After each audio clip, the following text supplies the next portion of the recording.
Official YouTube channel में आप सभी का स्वागत है। एंड जितने भी कैंडिडेट्स हमारे साथ में कनेक्ट हो गए हैं, जो भी नाबार्ड की तैयारी कर रहे हैं, जो भी नाबार्ड एग्जाम की प्रिपरेशन कर रहे हैं, भाई आप सभी का वेलकम है।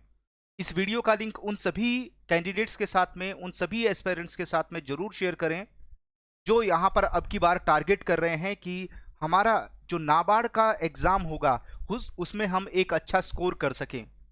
तो हम यहाँ पर आपको आज प्रिपरेशन कराने वाले हैं, तैयारी करवाने वाले हैं। जो नाबार्ड का ग्रेड ए एग्जाम 2021 में कंडक्ट होने वाला है, उसमें जो वेरी इंपॉर्टेंट सब्जेक्ट है जिसका नाम है ESI, economic and social issue. और आप सभी को पता चल ही गया होगा कि इकोनॉमिक एंड सोशल इशू एक ऐसा सब्जेक्ट है जिसकी इस एग्जाम में बहुत ज्यादा इंपॉर्टेंस इंक्रीज हो गई है, बढ़ गई है। क्यों? क्योंकि यहां पर नाबार्ड ने यह कहा है कि ये एक ऐसा सब्जेक्ट है, एग्रीकल्चर की बात करूं, ESI की बात करूं, ये एक ऐसा सब्जेक्ट है जो आपको फाइनल सिलेक्शन तक यहां पर आपको मेरिट में टॉप में रहने में हेल्प करेगा। तो इन दोनों तीनों सब्जेक्ट के ऊपर आपको काफी फोकस करना है। तो लगातार हम ESI सब्जेक्ट की आपको प्रिपरेशन कराते चलेंगे, है ना। इसके ऊपर मैं कुछ क्वेश्चंस आपको पहले करा चुका हूं क्लास नंबर 1 में, और ये मैं आपके लिए लेकर आया हूं क्लास नंबर 2। अगर आप वीडियो में लाइक करेंगे, वीडियो को शेयर करेंगे, तो डेफिनेटली और भी क्वेश्चंस मैं आपके लिए लेकर आऊंगा, और भी क्लासेस मैं आपको ESI की प्रोवाइड करने वाला हूं। ये आपके ऊपर डिपेंड करेगा, है ना। ये आपके ऊपर डिपेंड करेगा भाई कि यहां पर आपको और क्लासेस चाहिए या नहीं चाहिए ESI की। अगर आप वीडियो को लाइक करेंगे, शेयर करेंगे, आपका रिस्पॉन्स आएगा, ठीक है, तभी हम आगे की जो क्लासेस हैं आपके लिए और कंटिन्यू रखेंगे। तो चलिए इंपॉर्टेंट जो क्वेश्चंस हैं उनका जो सिलसिला है वो स्टार्ट करते हैं, है ना। फटाफट जो इंपॉर्टेंट क्वेश्चन आपके लिए आए हैं उनका सिलसिला स्टार्ट करते हैं। तो भाई पहला क्वेश्चन, फर्स्ट क्वेश्चन आपके सामने स्क्रीन पर ये रहा, है ना। अगर मैं यहां पर बात करूं, क्वेश्चन नंबर 1 आपके सामने स्क्रीन पर है। अगर मैं क्वेश्चन नंबर 1 की बात करूं, क्वेश्चन नंबर 1 क्या कहता है? Which of the following company has completed takeover of Mumbai International Airport from GVK Group? अभी तक जो मुंबई का एयरपोर्ट है उसको मेंटेन कर रहा था, ये जो पूरा का पूरा एयरपोर्ट है वो किसके पास था? ये GVK ग्रुप के पास था। अभी हाल ही में एक जो ग्रुप है, एक जो कंपनी है, उसने यहां पर इसको टेक ओवर कर लिया है GVK ग्रुप से। तो आपको बताना है इस ग्रुप को, है ना, इस एयरपोर्ट को अभी हाल ही में, है ना, अभी हाल ही में यहां पर किसने यहां पर इसको टेक ओवर किया? ऑप्शन नंबर ए कहता है कि ये रिलायंस ग्रुप के द्वारा टेक ओवर किया गया। ऑप्शन नंबर बी की बात करें, टाटा ग्रुप ने इसको टेक ओवर किया है। Option number C, Adani group. Option number D कहता है पतंजलि ग्रुप ने इसको टेक ओवर किया। या ऑप्शन नंबर ई की बात करते हैं, none of the above. What is the correct answer of this question? इस क्वेश्चन का करेक्ट आंसर क्या है वो आपको मेरे साथ में शेयर करना है। तो भाई फटाफट मेरे साथ में अपना जो आंसर है वो शेयर करते हुए जरूर चलें। सभी क्वेश्चंस को अटेम्प्ट करें, सभी क्वेश्चंस को अटेम्प्ट करने की कोशिश करें। अभी आंसर गलत होगा, लेकिन जब आप कोशिश करेंगे, अटेम्प्ट करेंगे, तो डेफिनेटली एग्जाम में आप करेक्ट आंसर टिक करके आएंगे। लेकिन एग्जाम जब आप देने जाएंगे तो भाई रॉन्ग आंसर के ऊपर टिक बिल्कुल मत कीजिएगा। जब यहां पर आप श्योर हैं तभी उस क्वेश्चन के ऊपर आपको टिक करना है। तो यहां पर अगर हम लोग अभी हाल ही में बात करें, जो मुंबई इंटरनेशनल एयरपोर्ट है उसको अदानी ग्रुप ने टेक ओवर किया है, तो सी के ऊपर हम लोग क्लिक करेंगे, है ना। जो सी ऑप्शन है, Adani group, it is the correct answer of this question. चलिए बढ़ते हैं हम लोग आगे क्वेश्चन नंबर 2 की तरफ। लेकिन इसके बारे में एक एडिशनल जो इंफॉर्मेशन है आपको और दे देता हूं। ये यहां पर अगर हम अभी बात करते हैं, India is going to become world's third largest aviation market by 2024। 2024 तक, 2024 तक ये फोरकास्ट किया जा रहा है, ये अंदाजा लगाया जा रहा है कि इंडिया की जो एविएशन मार्केट है ना, जो फ्लाइट्स है ना, यहां पर जो फ्लाइट्स का बिजनेस है, ये इंडिया की जो एविएशन मार्केट है, ये पूरी दुनिया में, पूरे वर्ल्ड में, है ना, अगर हम लोग बात करते हैं पूरे वर्ल्ड में, है ना, थर्ड लार्जेस्ट एविएशन इंडस्ट्री बन जाएगी। तो इनकी जो डिमांड है वो लगातार बढ़ती चली जाएगी। चलिए क्वेश्चन नंबर 2 की तरफ हम लोग मूव करेंगे। क्वेश्चन नंबर 2 आपके सामने स्क्रीन पर है। क्वेश्चन नंबर 2 को ध्यान से पढ़िए और मेरे साथ में आंसर शेयर कीजिए। What is the correct answer of this question? Which of the following become first country to adopt unified payment interface UPI standard of India for its quick response यानी QR कोड के लिए? Option number A कहता है यहां पर Bhutan. Option number B की बात करें Nepal. Option number C Bangladesh. Option number D Sri Lanka. तो आपको यहां पर करेक्ट आंसर चूज करना है कि what is the correct answer of this question. इस क्वेश्चन का करेक्ट आंसर क्या है? तो आपको बताना है कि इंडिया में, है ना। अगर मैं यूपीआई की बात करूं, यूनिफाइड पेमेंट इंटरफेस की बात करता हूं, तो रिटेल बैंकिंग या डिजिटल बैंकिंग की बात करूं, ये कॉन्सेप्ट स्टार्ट किया गया है, ये कॉन्सेप्ट इंट्रोड्यूस किया किसने? NPCI, national payment corporation of India ने ये कॉन्सेप्ट स्टार्ट किया, है ना। और यूपीआई ने आज के समय में जो बैंकिंग है उसको इतना फास्ट बना दिया है कि एक बैंक से दूसरे बैंक में 1 सेकंड में फंड ट्रांसफर होता है with the help of UPI. तो यहां पर जो यूपीआई है, क्यूआर कोड है ना, ये अभी हाल ही में कौन से कंट्री में ये जो रिस्पॉन्स है ना, स्टार्ट होने लगे हैं, उस कंट्री ने अडॉप्ट कर लिया। उस कंट्री में आप जाएंगे, यूपीआई की हेल्प से क्यूआर कोड को स्कैन करके पेमेंट कर सकते हैं, है ना। वो कौन सा कंट्री है? तो उस कंट्री का नाम है भूटान, है ना। कौन से कंट्री में? ये भूटान नाम के कंट्री में यहां पर अडॉप्ट कर लिया है ना। और आने वाले जो टाइम है उसमें अदर कंट्रीज में भी अडॉप्ट किया जाएगा, हो सकता है नेपाल में भी स्टार्ट होने लगे, है ना, लेकिन अभी भूटान में ये सेटअप हो गया है। चलिए बढ़ते हम लोग आगे, क्वेश्चन नंबर 3 की तरफ मूव करेंगे। क्वेश्चन नंबर 3 आपके सामने स्क्रीन पर है। क्वेश्चन नंबर 3 क्या कहता है? Which of the following company has appointed Accenture solution private limited as consultant for digitalization of mine process across 7 selected open cast mines। तो यहां पर जो माइंस है, जहां से कोल निकाला जाता है, जहां से कोयला खोद खोद कर निकाला जाता है, तो यहां पर उसके पूरा का जो पूरा प्रोसेस है उसको डिजिटल करने की बात की है ना। यहां पर एक कंपनी है, उसने कौन सी कंपनी को? एसेंचर सॉल्यूशन प्राइवेट लिमिटेड को हायर किया है ना, अपॉइंट किया है एज ए कंसल्टेशन के तौर पर कि हमारी जो माइंस है, जहां से कोयले की खुदाई हो रही है, उसको डिजिटलाइजेशन कैसे किया जाए। तो यहां पर ऑप्शन नंबर ए कहता है कि ये गज मिनरल्स ने हायर किया है। ऑप्शन नंबर बी कहता है कोल इंडिया ने इसको यहां पर हायर किया है, कोल इंडिया लिमिटेड ने। ऑप्शन नंबर सी कहता है कि ये अरोमा कोक लिमिटेड ने इसको हायर किया है। ऑप्शन नंबर डी कहता है फाउंड्री फ्यूल ने इसको हायर किया है। और ऑप्शन नंबर ई कहता है none. What is the correct answer of this question? इस क्वेश्चन का करेक्ट आंसर क्या है वो आपको मेरे साथ में शेयर करना है। तो भाई यहां पर अगर मैं इस क्वेश्चन के करेक्ट आंसर की बात करूं, that will be option number B Coal India limited. अच्छा, हिंदी में मैं लगातार यहां पर बोल रहा हूं, है ना, जो मैं हिंदी में आपको बता रहा हूं, बोल रहा हूं, आई थिंक आपको क्वेश्चंस का मीनिंग समझ में आ रहा होगा, है ना। जो नाम है वो तो नाम है, हिंदी में बोले या इंग्लिश में बोले सेम ही रहेंगे, है ना। चलिए बढ़ते हम लोग आगे, क्वेश्चन नंबर 4 की तरफ हम लोग मूव करेंगे। क्वेश्चन नंबर 4 आपके सामने स्क्रीन पर है। अगर मैं khadi and village industries commission की बात करूं, जिसको शॉर्ट में बोलते हैं KVIC, has secured trademark registration for its brand name khadi in 3 countries, in which of the following country it is not secure trademark registration। अभी अगर हम इंडिया में बात करें, इंडिया में जो KVIC है, यानी khadi and village industries commission, यहां पर जो वर्ड यूज किया गया है खादी, है ना, जो खादी वर्ड है, इसको इन्होंने अपने यहां पर ट्रेडमार्क के तौर पर सिक्योर्ड कर लिया कि भाई हमारा जो खादी वर्ड है वो कोई और कंट्री या कोई और उसको यूज ना कर सके, इसका इस्तेमाल ना कर सके।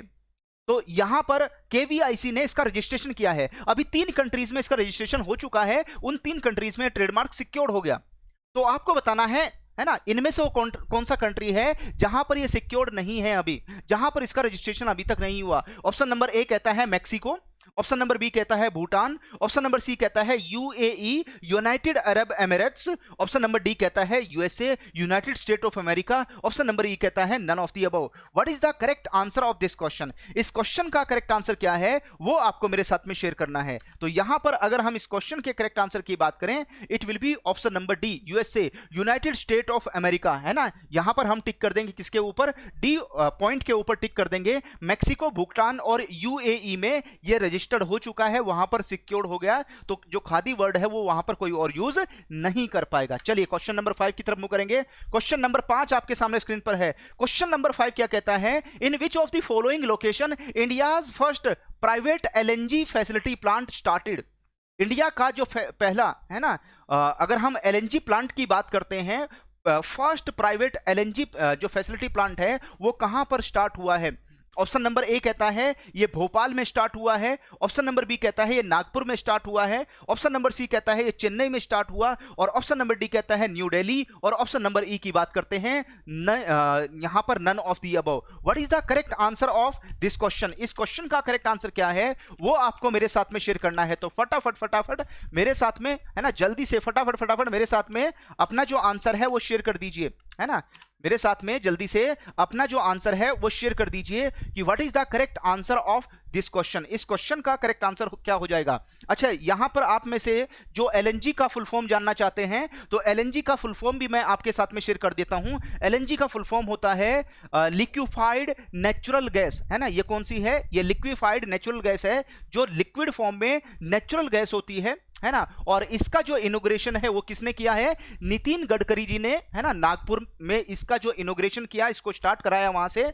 और जब इस तरह की एक्टिविटी स्टार्ट होती है तो हमारी कंट्री की जो इकोनॉमी है उसको हेल्प मिलती है। उस पर्टिकुलर लोकेशन का जो लोग हैं वहां को वहां रोजगार मिलता है। उस स्टेट की जो इकोनॉमी है वो इंप्रूव होती है, और इसके साथ साथ जो इन्वायरमेंट है, पर्यावरण है, उसको भी फायदा मिलता है। चलिए बढ़ते हैं हम लोग आगे, नेक्स्ट मूव करेंगे क्वेश्चन नंबर 6 की तरफ। क्वेश्चन नंबर 6 आपके सामने स्क्रीन पर है। क्वेश्चन नंबर 6 को ध्यान से पढ़िए। विच of the following state government has proposed A population control bill, है ना। आपको बताना है कि वो कौन सा राज्य है, कौन सा स्टेट है ना, कौन सी स्टेट गवर्नमेंट है, कौन सी राज्य सरकार है जिसने पॉपुलेशन कंट्रोल को लेकर जो बिल है वो पब्लिक के लिए अभी ओपन हो जाएगा, है ना। और उसके बाद में यहां पर उसको पास भी करा ले जाएगा और बाद में एक्ट भी बन सकता है। तो ये तो एकदम हलवा क्वेश्चन है, और मुझे लगता है आप सभी को पता होगा कि कौन से राज्य की सरकार ने यहां पर, है ना, इस बिल को प्रपोज किया है ना। सबसे पहले यहां पर उस राज्य के, उस स्टेट के जो लोग हैं उनसे ओपिनियन ली जाएगी, उनसे पूछा जाएगा कि ये अच्छा है खराब है, आप अपनी ओपिनियन दीजिए, है ना। सर्वे होगा, उसी के बाद ये आगे प्रोसेस करेगा। ऑप्शन नंबर ए कहता है Madhya Pradesh, option number B की बात करूं राजस्थान, ऑप्शन नंबर सी की बात करें Uttar Pradesh, option number D Bihar, option number E कहता है none of the above. What is the correct answer of this question? इस क्वेश्चन का करेक्ट आंसर क्या है वो आपको मेरे साथ में शेयर करना है। तो यहां पर अगर मैं इस क्वेश्चन के करेक्ट आंसर की बात करूं, that will be option number C, Uttar Pradesh. यहां पर जो उत्तर प्रदेश गवर्नमेंट है उसने इस बिल को प्रपोज किया है। एंड यहां पर 2 चाइल्ड पॉलिसीज की बात की जा रही है, जिनके यहां पर 2 से ज्यादा बच्चे होंगे उनको गवर्नमेंट की तरफ से जो बहुत सारी जो फैसिलिटीज, बहुत सारी जो सुविधाएं मिलती हैं उनसे उनको वंचित कर दिया जाएगा, उनको वो फैसिलिटीज यहां पर नहीं मिलेंगी, है ना। तो ये ऐसा करके अभी जो पॉपुलेशन कंट्रोल है उसकी बात की जा रही है यहां पर। चलिए बढ़ते हैं हम लोग आगे, क्वेश्चन नंबर 7 की तरफ मूव करेंगे। क्वेश्चन नंबर 7 आपके सामने स्क्रीन पर है। क्वेश्चन नंबर 7 क्या कहता है? Cabinet has approved modification in agriculture infrastructure fund. अभी हाल ही में कैबिनेट ने अप्रूवल दे दिया है किसके लिए? AIF यानी एग्रीकल्चर इंफ्रास्ट्रक्चर जो फंड है उसमें मॉडिफिकेशन करने की बात की है, उसमें चेंजेस करने की बात की है, जो भी अभी करंट नीड है, करंट सिनेरियो है, उसके हिसाब से, उसके अकॉर्डिंग। तो आपको बताना है कि ये जो एग्रीकल्चर इंफ्रास्ट्रक्चर फंड है, what is the aim of expanding? इसको एक्सपेंड करने का उद्देश्य क्या है? इसको यहां पर एक्सपेंड करने का यहां पर कारण क्या है ना? क्यों एक्सपेंड कर रहे हैं इसको? कैबिनेट ने क्यों अप्रूवल दिया? ऑप्शन नंबर ए कहता है ₹1 लाख करोड़ एग्रीकल्चर इंफ्रास्ट्रक्चर, यानी जो AIF है उसको बढ़ाकर एक्सपेंड करके 1 लाख करोड़ कर दिया गया, इसलिए इसको यहां पर मॉडिफिकेशन किया गया। ऑप्शन नंबर बी कहता है जो बेनिफिशियरी इंस्टीट्यूशन है जिसमें इंक्लूड किए जाते हैं APMC यानी एग्रीकल्चर जो प्रोड्यूस मार्केट कमिटीज हैं, है ना, in order to avail credit up to ₹2 crore from AIF। जो एग्रीकल्चर इंफ्रास्ट्रक्चर फंड है इनको 2 करोड़ रुपए तक का यहां पर लोन मिल जाए, इसलिए इसको एक्सपेंड किया गया है। ऑप्शन नंबर सी कहता है to restructure the 3 agriculture laws, है ना, जो अभी 3 एग्रीकल्चर जो 3 कृषि कानून हैं उनको यहां पर रिस्ट्रक्चर करने के लिए, उनमें मॉडिफिकेशन के लिए इसको एक्सपेंड किया जा रहा है। ऑप्शन नंबर डी कहता है बोथ ए एंड बी, और ऑप्शन नंबर ई की बात करूं only C. What is the correct answer of this question? इस क्वेश्चन का करेक्ट आंसर क्या है वो आपको मेरे साथ में शेयर करना है। तो भाई यहां पर अगर मैं इस क्वेश्चन के करेक्ट आंसर की बात करूं, that is option number D, both A and B, यानी 1 लाख करोड़ का यहां पर करना है। AIF जो है ना, जो एग्रीकल्चर इंफ्रास्ट्रक्चर फंड है उसको बढ़ाकर 1 लाख करोड़ लेकर जाना है, और उसके साथ साथ जो APMC हैं और ऐसे जो इंस्टीट्यूशन हैं उनको AIF से यहां पर 2 करोड़ रुपए तक का लोन मिल सके, है ना, इसलिए इसको एक्सपेंड कर रहे हैं। तो D will be correct answer of this question. चलिए बढ़ते हम लोग आगे, क्वेश्चन नंबर 8 की तरफ मूव करेंगे। क्वेश्चन नंबर 8 आपके सामने स्क्रीन पर है। क्वेश्चन नंबर 8 क्या कहता है? क्वेश्चन नंबर 8 कहता है जो ज्योग्राफिकल इंडिकेशन है, यानी हम GI की बात कर रहे हैं, जो GI टैग लग जाते हैं, है ना, जो किसी एरिया की जो स्पेशल आइटम होती है, कोई भी स्पेशल प्रोड्यूस है तो उसको GI टैग मिल जाता है, उसको कोई कॉपी नहीं कर सकता, है ना। That is certified Madurai jasmine, है ना। जैसे यहां पर जो मदुरई है, मदुरई में एक फ्लावर है जैस्मिन, जैस्मिन को भी यहां पर जीआई टैग मिला हुआ है। And other traditional flowers like lily, button rose, और उसके साथ साथ chamanti and marigold were exported from which of the following state to United States, यानी यूएसए और यूनाइटेड अरब एमिरेट्स यूएई, है ना। तो यूएसए और यूएई में ये जो फ्लावर्स हैं वो एक्सपोर्ट किए गए हैं, है ना, जिसमें जीआई टैग वाला जो यहां पर मदुरई का वेरी फेमस जो फ्लावर है जैस्मिन, उसको भी एक्सपोर्ट किया जा रहा है।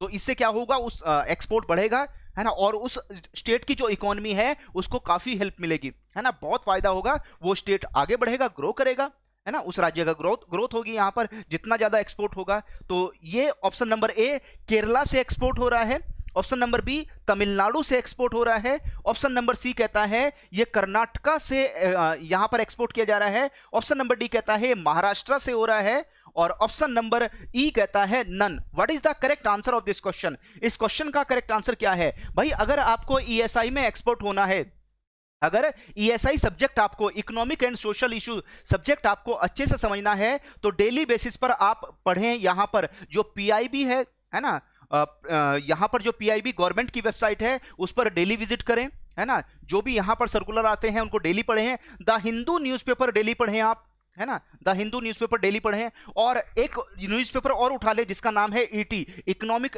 टाइम्स, इकोनॉमिक टाइम्स को डेली पढ़ें आप, और उसके बाद में आरबीआई की वेबसाइट को भी डेली विजिट करें। तो यहां पर ये आपको करना है। अगर ये चीजें कर लेंगे तो ईएसआई में, इकोनॉमिक एंड सोशल इशू में आप यहां पर एक्सपर्ट बनते चले जाएंगे।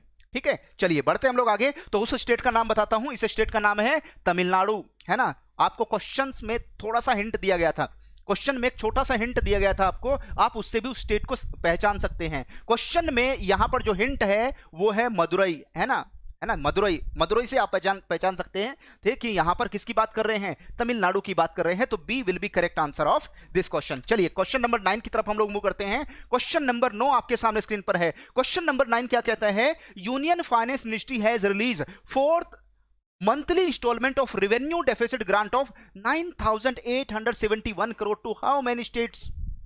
यहां पर आपको पता है इंडिया में जो राज्य हैं, स्टेट हैं, वहां पर वन नेशन वन टैक्स यानी जीएसटी इंप्लीमेंट हो गया है।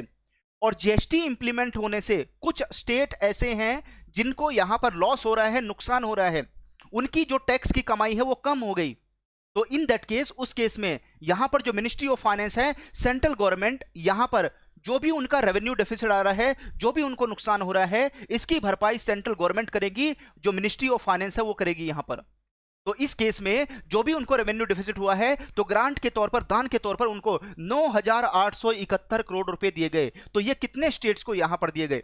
ऑप्शन नंबर ए कहता है ये 10 स्टेट्स को दिए गए, ऑप्शन नंबर बी 17 स्टेट्स को ग्रांट किया गया, ऑप्शन नंबर सी कहता है 27 स्टेट्स को ग्रांट किया गया, ऑप्शन नंबर डी कहता है 28 स्टेट को, और ऑप्शन नंबर ई कहता है none. What is the correct answer of this question? इस क्वेश्चन का करेक्ट आंसर क्या है वो आपको मेरे साथ में शेयर करना है। तो भाई यहां पर अगर मैं इस क्वेश्चन के करेक्ट आंसर की बात करूं, that is option number B 17 state, 17 states को यहां पर ग्रांट किया गया है। भाई जिनको भी कोर्स में एनरोलमेंट करना है, मेरे साथ में लास्ट तक जुड़े रहें, है ना। जैसे यहां पर तमन्ना का क्वेश्चन आ रहा है, ठीक है, आप मेरे साथ में लास्ट तक जुड़े रहें, कोर्स के बारे में भी हम आपको बता देंगे यहां पर, है ना। लास्ट तक हमारे साथ में जुड़े रहें, लास्ट तक समझिएगा सब कुछ, ठीक है। चलिए बढ़ते हम लोग आगे, क्वेश्चन नंबर 10 की तरफ मूव करते हैं। क्वेश्चन नंबर 10 आपके सामने स्क्रीन पर है। अगर मैं क्वेश्चन नंबर 10 की बात करूं, क्वेश्चन नंबर 10 क्या कहता है? First shipment of geographical indication, भाई ये भी किसकी, जीआई टैग की बात कर रहे हैं यहां पर, है ना। जो पहली शिपमेंट है GI tag certified Ballia variety of wheat, है ना, ये एक प्रकार का गेहूं है, स्पेशल गेहूं है, was exported to Kenya and Sri Lanka. ये जो गेहूं है स्पेशल टाइप का, केन्या और श्रीलंका को एक्सपोर्ट किया गया है। आपको बताना है कि इनमें से वो कौन सा स्टेट है जहां से अभी हाल ही में इसको एक्सपोर्ट किया गया। ऑप्शन नंबर ए कहता है गुजरात से एक्सपोर्ट किया गया, ऑप्शन नंबर बी कहता है उत्तर प्रदेश से एक्सपोर्ट किया गया, ऑप्शन नंबर सी कहता है मध्य प्रदेश से एक्सपोर्ट हुआ है, और ऑप्शन नंबर डी कहता है महाराष्ट्र, और ई कहता है none of the above. What is the correct answer of this question? इस क्वेश्चन का करेक्ट आंसर क्या है वो आपको मेरे साथ में शेयर करना है। तो भाई फटाफट मेरे साथ में आंसर शेयर कर दीजिए। और मैं आपको फिर अगेन कहता हूं कि भाई अगर आप चाहते हैं कि ESI economic and social issue के ऊपर कुछ वेरी इंपॉर्टेंट क्वेश्चन और आपके लिए लेकर आऊं मैं, है ना। एक क्लास मैं आपको पहले प्रोवाइड करा चुका हूं, ये क्लास नंबर 2 है। अगर आप क्लास नंबर 3 एंड 4 चाहते हैं तो अपना रिस्पॉन्स जरूर सबमिट करें। वो कैसे सबमिट करना है? लाइक बटन के ऊपर क्लिक करके, इस वीडियो के नीचे कमेंट करके, है ना, वीडियो को शेयर करके। जब आप इतना काम करते हैं तो हमें आपके रिस्पॉन्स का पता चलता है। जैसे जैसे हमें आपका रिस्पॉन्स मिलेगा वैसे वैसे हम आपको क्वेश्चंस प्रोवाइड करते चलेंगे, ठीक है। तो इस क्वेश्चन का जो करेक्ट आंसर है that is option number A, Gujarat हो जाएगा। तो आज मैं आपके लिए लेकर आया हूं 10 क्वेश्चन, 10 क्वेश्चन है ईएसआई के। इन सभी क्वेश्चंस को अटेम्प्ट करने के बाद में आज आपने कितना स्कोर किया है जल्दी से मेरे साथ में शेयर कर दीजिए। और आप में से जो भी नाबार्ड एग्जाम की, ग्रेड ए एग्जाम की प्रिपरेशन कर रहे हैं, टॉप लेवल की जॉब आती है, ड्रीम जॉब होती है, नाबार्ड की एंड आरबीआई की ड्रीम जॉब होती है ना। और अगर मैं इस जॉब की बात करूं, है ना, अगर ये जॉब आपको मिल जाती है तो आपकी पूरी जो लाइफ है वो बन जाती है, आपकी फैमिली की लाइफ बन जाती है और आने वाली जनरेशन की लाइफ भी बन जाती है ना। एक ऐसी जॉब है। चलिए, तो अगर हम लोग बात करें यहाँ पर, भाई आप सभी की फैसिलिटी के लिए, आप सभी की सुविधा के लिए, है ना, आप पूरा का पूरा कंप्लीट सिलेबस कवर कर चुके हैं, है ना, क्योंकि यूट्यूब पर हमारे पास में लिमिटेड टाइम होता है और आप पूरा का पूरा सिलेबस कवर कर चुके हैं, सारे सब्जेक्ट को पढ़ सकें, है ना, और हर सब्जेक्ट का जो एक्सपर्ट फैकल्टी है वो आपको मिले। तो इसके लिए आपको क्या करना है, नाबार्ड का ग्रेड ए 2021 का बैच अभी बहुत जल्दी स्टार्ट होने वाला है 27 जुलाई को। इसमें लिमिटेड सीट्स हैं, है ना, बहुत कम सीट्स हैं इसमें।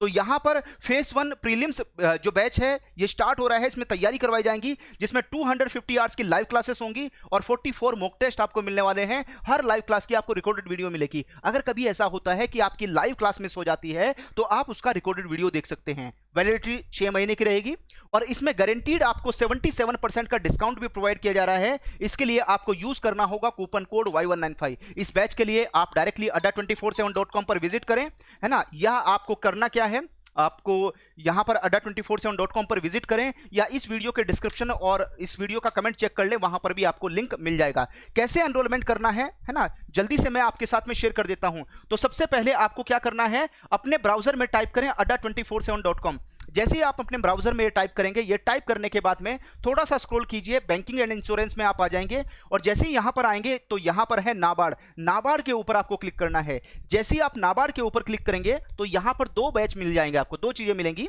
एक तो नाबार्ड ग्रेड ए, ये मेरिट सिलेक्शन बैच है, और उसके बाद में दूसरा है नाबार्ड ग्रेड ए पूरा का पूरा कंप्लीट बैच। दोनों के बारे में बता देता हूं, दोनों में अंतर क्या है वो भी मैं आपके साथ में शेयर कर देता हूं। तो सबसे पहले हम इसके ऊपर क्लिक करेंगे। अच्छा, इसका लिंक भी मैं आपके साथ में शेयर कर देता हूं और मैं कूपन कोड भी आपके साथ में शेयर कर रहा हूं यहां पर, जिसका आपको यूज करना है Y195 और इससे आपको 77% का डिस्काउंट मिलेगा, है ना। तो आपको करना क्या है, यहां पर जो प्राइस है, प्राइस के नीचे है व्यू ऑफर, इसके ऊपर क्लिक करना है। क्लिक करने के बाद में सबसे पहले अपनी जो ईमेल आईडी है उसको टाइप करें। ईमेल आईडी टाइप करने के बाद में आपको कूपन कोड Y195 टाइप करना है और अप्लाई के ऊपर क्लिक कर दो। जैसे ही अप्लाई के ऊपर क्लिक करेंगे 7699 रुपीज का आपको डिस्काउंट मिल जाएगा और कूपन कोड Y195 से ये बैच आपको 2299 रुपीज, 2299 रुपए में मिल जाएगा। टोटल 77% का डिस्काउंट मिलेगा। दिखा यहां पर 76 रहा है लेकिन एक्चुअल में आपको 77% का डिस्काउंट मिल रहा है।